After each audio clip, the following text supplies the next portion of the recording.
อันนี้ห้องนอน อันนี้ก็เป็นห้องนอน อันนี้ก็เป็นห้องนอนก็จะมามุมนี้อีก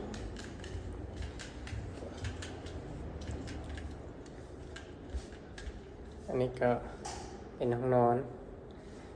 สามารถเป็นห้องเก็บเครื่องอันนี้เป็นห้องเก็บเครื่องอันนี้ก็จะเป็นห้องนอนเนาะแต่ตอนนี้เพิ่นเอาเก็บเอารถยังมาไว้เนาะเพราะเพิ่นบ่ได้นอนละนี่ห้องโถงกว้างแบบนี้เลยกับอันนี้ก็จะเป็นห้องน้ำเนาะ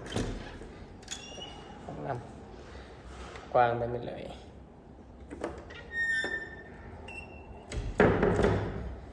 ฝั่งนี้นี่ก็จะเข้ามาเป็นห้องนอน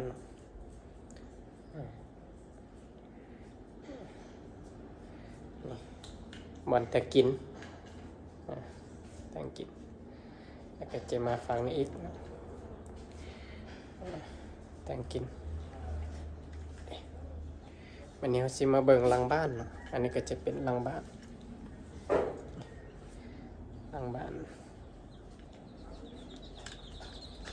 เดินกว้าง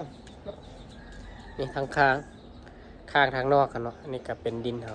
ถัดจากทางหน้าเข้ามาอันนี้ก็จะเป็นดินของเขามันเลยเนาะปูนเขตแดนเนาะไปพุ่นเริ่มแต่อยู่พุ่นเลยแจรถจะมีตม.เริ่มมันตม.ก็จะเป็นเขตแดนทั้งหมดเลยมีน้องพร้อมเดี๋ยวสีพาเบิงเนาะทางข้างนี่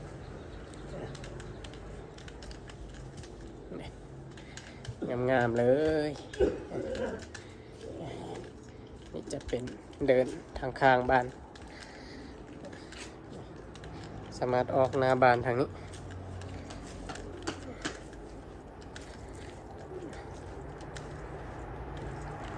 เขตแดนมันตามหัวนี่เลยเนาะอันนั้นจะเป็นห้องแถวนี่แหละงามๆแบบนี้เลยเด้อ